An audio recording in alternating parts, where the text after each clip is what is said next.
Exciting things are coming to ARK, and in this video, I'm going to cover everything that's been added in the past week during the Halloween event, including the Dreadmare. This video is going to be split up into two parts. The first part is going to cover everything you need to know about the Fear Ascended event, and the second part will be all about the Dreadmare. So if you only are here for the Dreadmare portion, just look at the video chapters on the bottom. It'll very clearly indicate where the Dreadmare portion starts, or look at the timestamp on screen and skip to that portion. Without further ado, let's get started. The ARK Fear Ascended event started on October 30th and will be out for a couple of weeks. Here's everything the event has brought to the table. 1. Event exclusive bosses including the DodoRex and DodoWyvern. 2. Event colored creatures and ghost creatures. 3. Halloween structures. 4.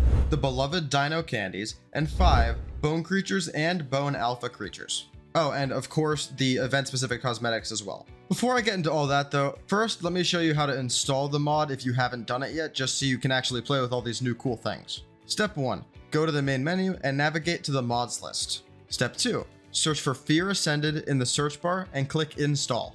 Step 3. After the installation, go to Mod Settings, then go to Available Mods, select Fear Ascended, and then select Activate Mod. Once you've activated the mod, it should show up in your active mods list in-game. If you're having any difficulties on the technical side, feel free to join my Discord, which is in the description, and I'm happy to help anybody who's having any issues. Another important thing to note with this mod is that if you're hosting ARK with any external server, you need to stop the server before you make any changes to the mod list, or it's not going to work. Also, to download the Fear Ascended mod for your servers, you need to use the CurseForge launcher. After you have the mod installed, you also want to perform a dino wipe so you can actually get the event creatures to spawn in a lot faster. Alright, now that setting up the mod is out of the way, let's talk about the event bosses. The two bosses they added, the DodoRex and the DodoWyvern, were last in ARK in 2020 during the 4th and final ARK Fear Evolved event. First, let's talk about the DodoRex. The DodoRex appears on the island and the center and spawns every third in-game day at midnight, and it'll give you a text prompt when it spawns, so you'll know when it's there. The DodoRex comes with 666,666 HP, so it's really not an easy fight. This is pretty much a boss fight. As a comparison, the Gamma Megapithecus boss fight has about 180,000 HP, but it also doesn't have nearly as many cool abilities as the DodoRex does. The DodoRex is not only able to shoot fire, but also able to summon zombie dodos out of thin air to fight alongside it. It drops rewards like the event chibis and the dinosaur bones, which I'll talk about later in the video. And also you can claim the zombie dodos that were not killed during the fight and keep them as your own.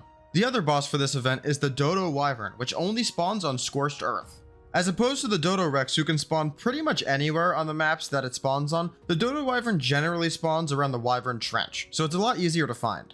This boss, similar to the DodoRex, also spawns once every 3 days at midnight.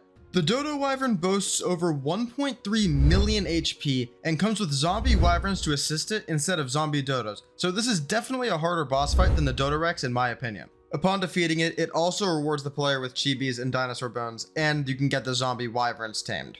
Alright, now let's get into the types of creatures that can spawn. There are 3 unique creature types that can spawn during the Halloween event. One is the Halloween colored creatures, the second is the ghost creatures, and the third is the bone creatures. The event colored creatures are pretty straightforward. It's just a normal creature that has Halloween colored theming. You can tame it, it acts like a normal creature inside of the game. There's nothing special besides just how cool it looks. On the other hand, the ghost and bone creatures do not act like normal creatures, and you have to kill them to take the skin off of them to put it onto your own pre-tamed creatures. In the bone creatures specifically, alpha creatures can also spawn with the bone skin, which is pretty terrifying.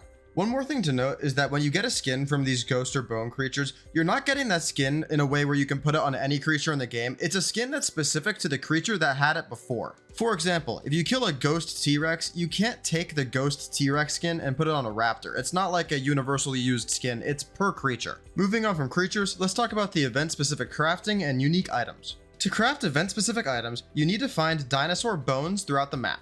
I've already mentioned a few other ways to get these bones earlier in the video, but the only other way that I haven't mentioned is going around and collecting the pumpkins, scarecrows, and gravestones that spawned randomly. These used to actually all be unique items in the old Fear Evolved events, but they just decided for the Fear Ascended event to make all of these unique sort of spawnables around the map, just to give you the same item, the dinosaur bone, and for it to be universally used for all items. To actually make these items, all you have to do is go to the smithy and access the holiday tab where it has everything for you. You're able to craft chibis, skins, and candies candies that are Halloween themed, and all of these are really cool. The last thing I forgot to mention is that the candies will give your creatures a temporary color change and a speed boost for 24 hours. I'm really glad Wildcard opted to let us actually play this in normal single player mode and for the official servers. It was really lame when it was only in Club ARK because I don't know anybody that plays that mode, I'm not going to lie with you, so thank you Wildcard. Alright, enough of the ARK Fear Ascended event, let's get into the Dreadmare, which is the other thing that was released in the Halloween update.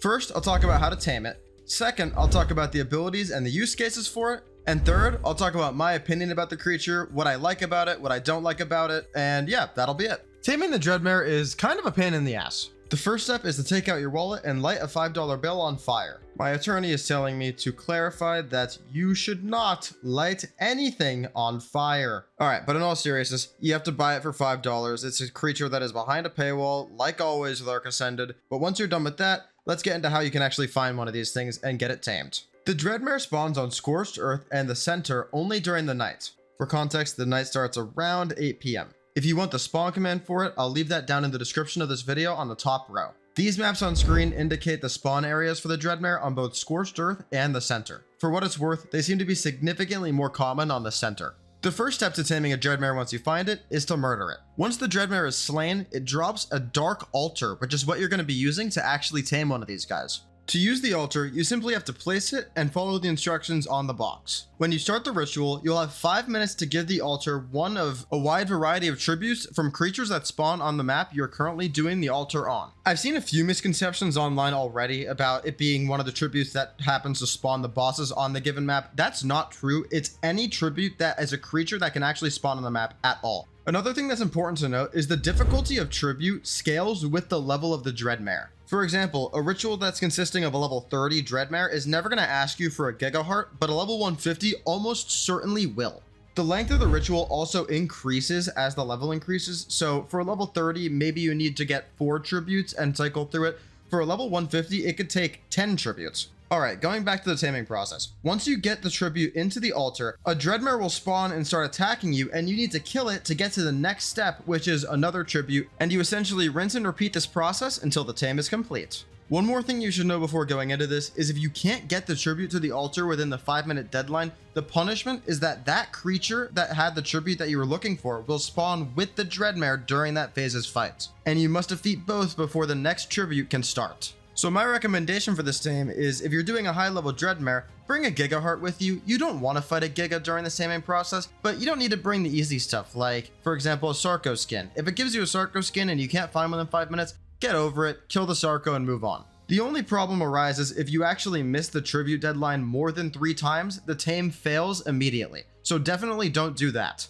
My last tip for this process is that the Dreadmare, when it spawns in during this, is always going to fly in a circle, so really just predict that. It's never going to like try to juke you or anything. Just shoot it as it's flying in the circle. It's very predictable and it's very easy. The Dread Stallion is the male version of the Dreadmare, and if you can find both, you're able to breed these. The Dread Stallion is substantially rarer than the Dreadmare though, so don't get your hopes up to find it in any sort of quick fashion. The last thing I'm going to talk about is the Dreadmare's abilities and mechanics. The Dreadmare has movement that mimics the Griffin in almost every way you can think of. It has the glide, it has very similar wings, so yeah, just a Griffin. The Dreadmare also comes with 4 unique abilities, consisting of the Dark Wind, Terror Shield, Aura of Hate, and Black Hole. It also comes with 2 kinds of basic attacks, the basic melee attack that every creature has, and the Wind Blade attack. The Dark Wind ability infuses attacks with dark energy, and if you hit certain creatures, they'll start behaving weirdly. For example, hitting random herbivores that are usually passive makes them start attacking random carnivores. It's very strange. It basically flips everything upside down from what I've seen. The Terror Shield activates a shield that scares away certain dinos, usually carnivorous ones. For example, you can scare away a Rex, a Spino, pretty much any carnivore that I've seen it works on. The Aura of Hate creates an aura that boosts the attack power of the Dreadmare for a short period of time. And the Black Hole is essentially a portable cryopod or a portable cryo fridge where you can pick up your creatures and travel across the map using the Dreadmare, and they're picked up inside of the Dreadmare's Black Hole.